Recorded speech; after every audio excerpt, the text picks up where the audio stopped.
Mechanical lifts help make care easier on the client and less physically stressful for staff, thereby decreasing injuries that can result from transfers. The Vera lift can be used to transfer clients who require medium levels of care. Refer to the operation manual for client selection criteria. The Vera lift may be used to transfer clients who weigh up to 350 pounds. Clients who have injuries or medical conditions that could be aggravated by the lifting procedure may not be lifted or transferred with the Vera lift.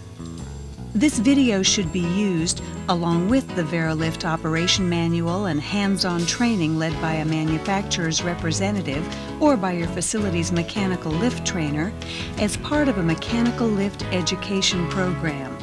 The video is divided into different modules.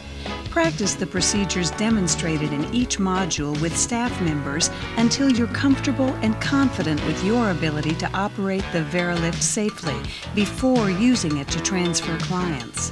Only staff members who have been trained according to the procedures in this video by a manufacturer's representative or by your facility's mechanical lift trainer may use the Vera lift.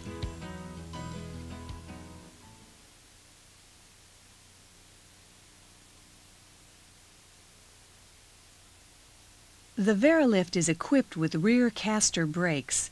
The brakes need to be locked as the client is being lifted and should remain unlocked as the client is being lowered. To lock the brakes, press on the back of the brake tab. To release the brakes, press on the button on top of the brake as shown.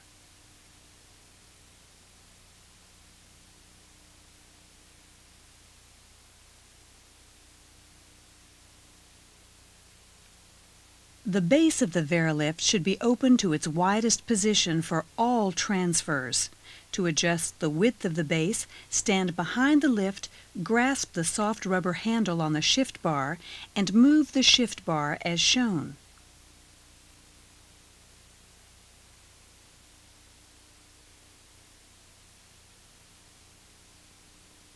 The pendant switch is used to raise and lower the lift. To raise the Vera lift, press on the up arrow. To lower the lift, press on the down arrow. The pendant switch attaches to the lift with a magnetic base. The magnetic base allows you to move the pendant switch to any metal surface on the lift.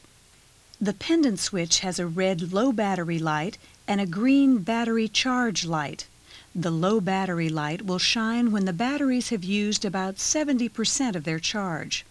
Although enough charge will remain to do several more transfers when the low battery light is on, it is important for staff to plug in the power cord and recharge the batteries.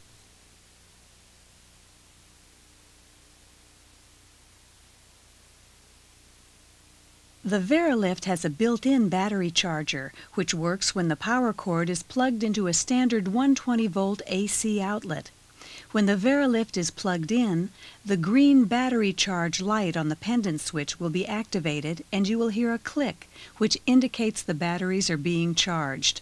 For your protection, the lift will not work while it's charging. Be sure to unplug the power cord from the wall outlet before moving the Vera lift to prevent damage to the lift. Refer to the operator's manual for information on the methods that can be used to charge the batteries.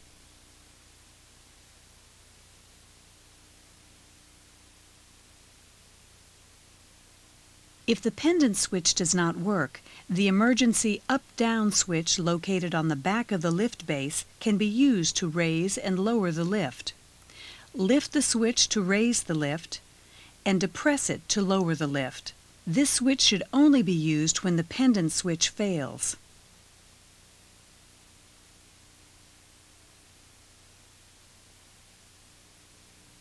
A red emergency stop switch is located on the inside of the mast. If the pendant switch fails and the lift continues to raise or lower, push down on the emergency stop switch to stop the lift.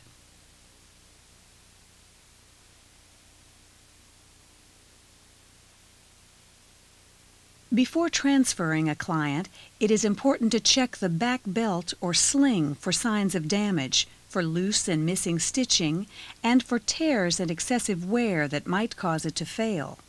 Be sure to inspect the stitching that attaches the loops to the back belt or sling. The Velcro on the safety belt must be checked to make certain it fastens securely.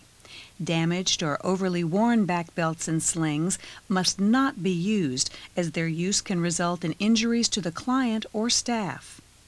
These are examples of the types of damage to look for.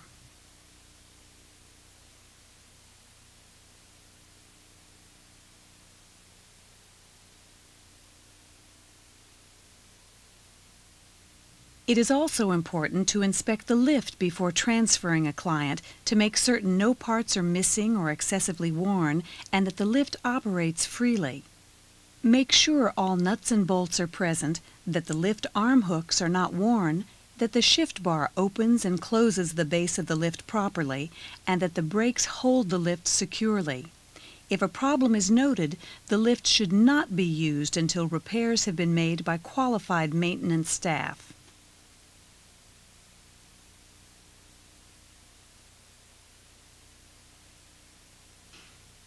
Veralift back belts come in medium and large lengths and in different widths.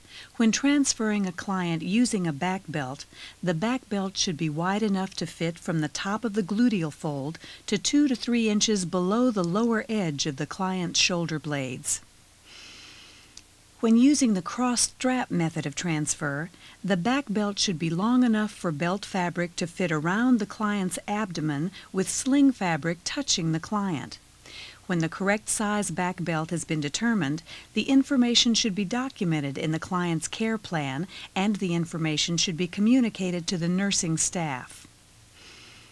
When transferring a client using the sitting sling, the sling should be long enough to fit from the client's coccyx to 2 to 3 inches below the level of the shoulder blades.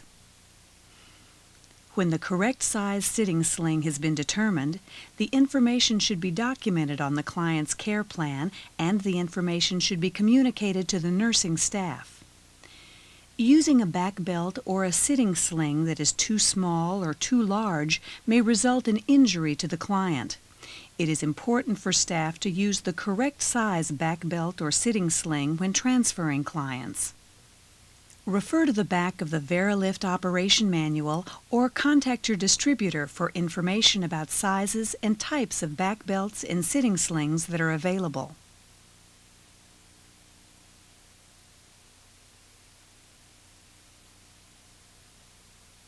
The height of the foot pad on the Veralift without a scale can be raised by positioning the foot pad bracket on the upper mast pegs as shown here. Raising the foot pad will enable short-legged clients to have their feet flat on the foot pad when being transferred.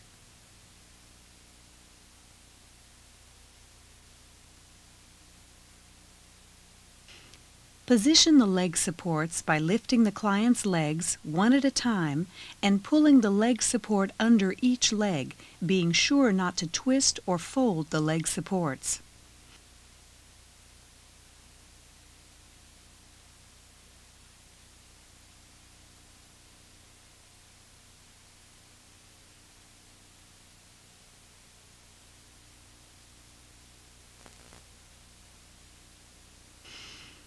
It is important for staff to attach the back belt and sitting sling loops to the lift arm hooks with the loops on the bottom of the hooks as shown here.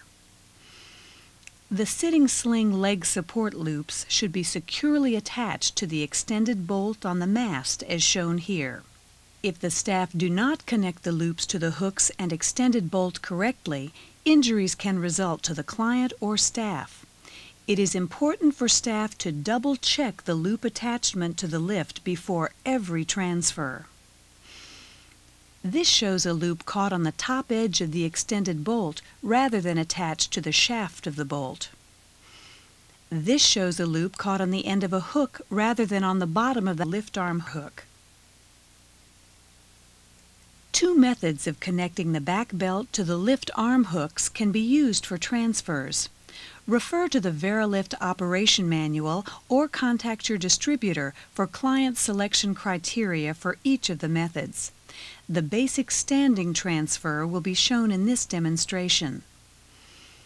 Before transferring the client, check the care plan to find out how many staff members are required, which size back belt, and which method of connecting the back belt to the lift arm hooks is to be used.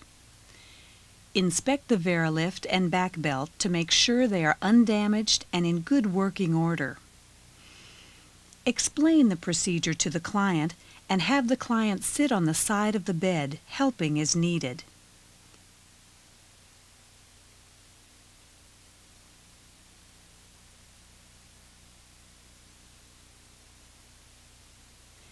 Place the back belt behind the client with the client's arms on the outside. Fasten the safety belt snugly.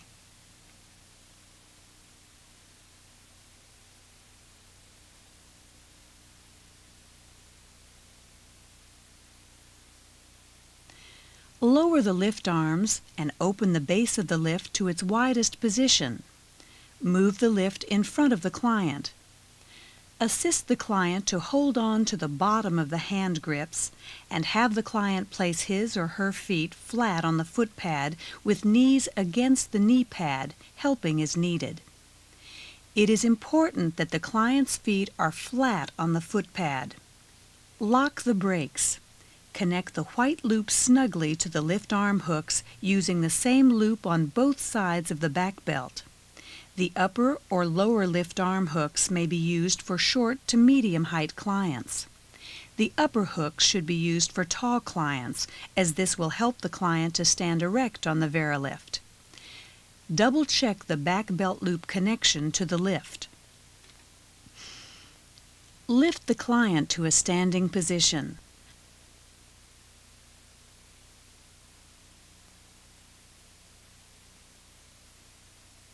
Unlock the brakes and back the client away from the bed. Slowly turning the lift, move the client over the wheelchair. Leaving the brakes unlocked, lower the client until his or her buttocks are against the backrest.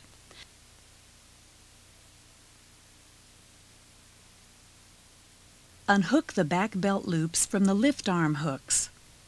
Back the lift away. Unfasten the safety belt and remove the back belt. The standing transfer with crossed straps will be shown in this demonstration. Before transferring the client, check the care plan to find out how many staff members are required, which size back belt, and which method of connecting the back belt to the lift arm hooks is to be used. Inspect the Vera lift and back belt to make sure they are undamaged and in good working order. Explain the procedure to the client. Have the client bend forward, helping as needed. Place the back belt behind the client with his or her arms on the outside.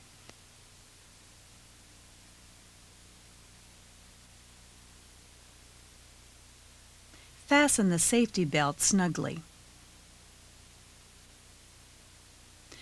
Lower the lift arms and open the base of the lift to its widest position.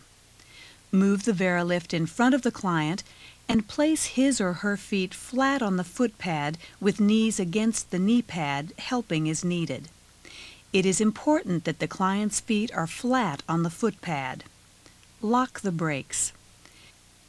Cross one back belt white strap through the loop closest to the back belt on the other white strap.